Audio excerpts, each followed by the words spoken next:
ओम सुमुखश्चैकदन्तश्च कपिलो गजकर्णकः लंबोदरस्य विकटो विघ्ननाशो विनायकः धूम्रकेतुर्गणाध्यक्षो भालचन्द्रो गजानना द्वादशैतानि नामानि या पठे शृणुयादपि विद्यारम्भे विवाहे च प्रवेशे निर्गमे तथा संग्रामे संकटे चैव विघ्नस्तस्य न जायते। श्री गणेशाय नमः।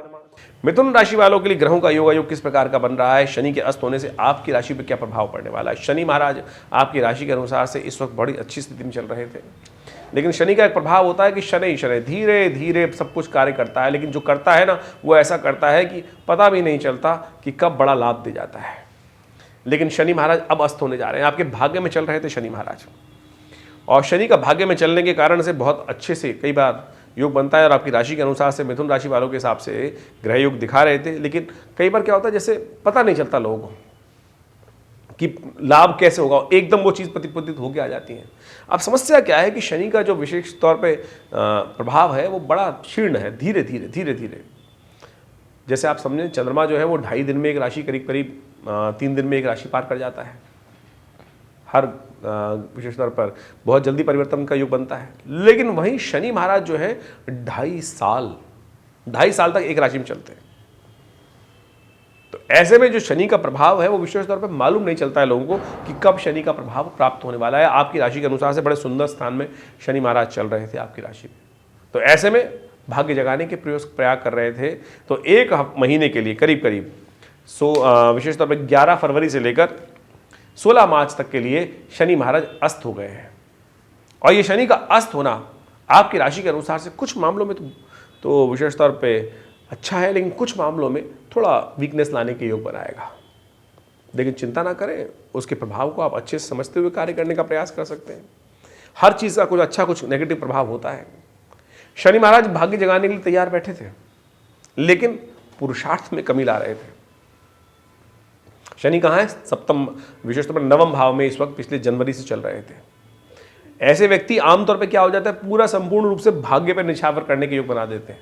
कई बार स्थिति ऐसी होती है भाग्य ही सब कुछ करेगा, मेरे भाग्य में ही सब कुछ, और जब कार्य धीरे धीरे लगेगा तो हम कहते हैं हम भाग्य का दोष देते हैं। भाग्य के नहीं, पुरुषार्थ के दोष थे, पुरुषार्थ के दोष थे आपकी राशि के अनुसार से। यदि आप किसी व्यक्ति को ये लग रहा है कि मिथुन राशि वालों को लाभ नहीं मिला है तो केवल पुरुषार्थ का दोष था, क्योंकि वो भी शनि की दृष्टि के कारण से पुरुषार्थ नहीं हो पा रहा था। क्योंकि तृतीय भाव पर शनि की दृष्टि पड़ रही थी, और शनि की दृष्टि अशुभ अच्छी नहीं होती। शनि की सब जगह वहाँ पर बैठा रहेगा तो वो सिंह राशि जो विशेष तौर पर है वहाँ पर वो पिताजी की राशि है उनके, और वहाँ पर वो कभी शुभ प्रभाव नहीं देता है। तो यही कारण था। तो अब शनि महाराज 1 महीने के लिए अस्त हो जाएंगे।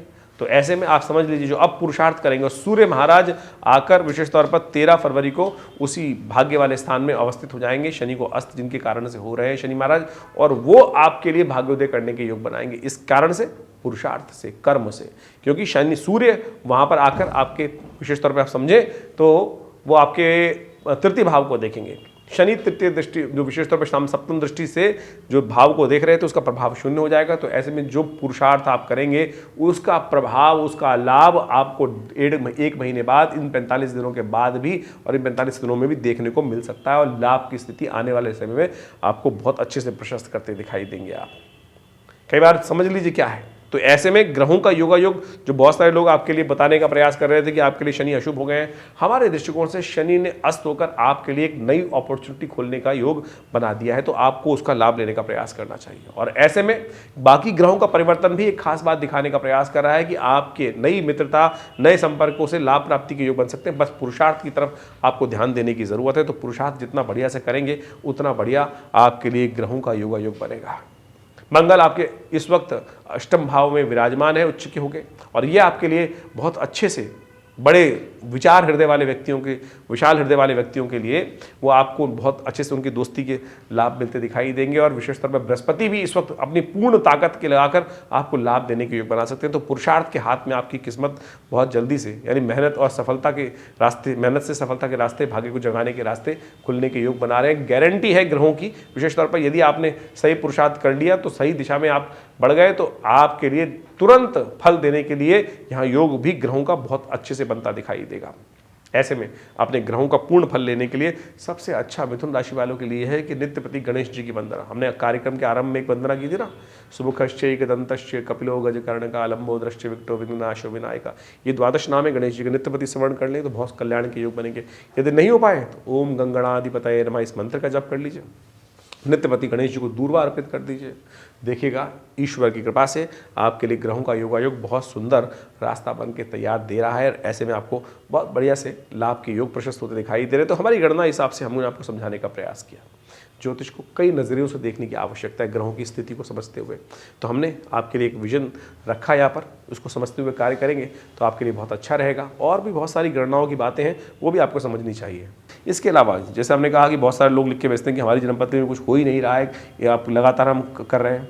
उसके लिए आप कोशिश कर सकते हैं, हमारे यहाँ अपनी जन्मपत्री को भेजें, हम एनालाइज करके बताएंगे, देखेंगे और बताएंगे, कोशिश करेंगे।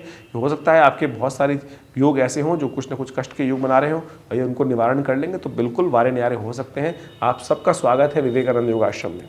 हमारा ये आश्रम संस्थान जमुना पार्क खुरेजी में स्थित है और यहाँ पिछले करीब 60 सालों से सुंदर तरीके से भारतीय पराविद्याओं पर शोध कार्य चलता है।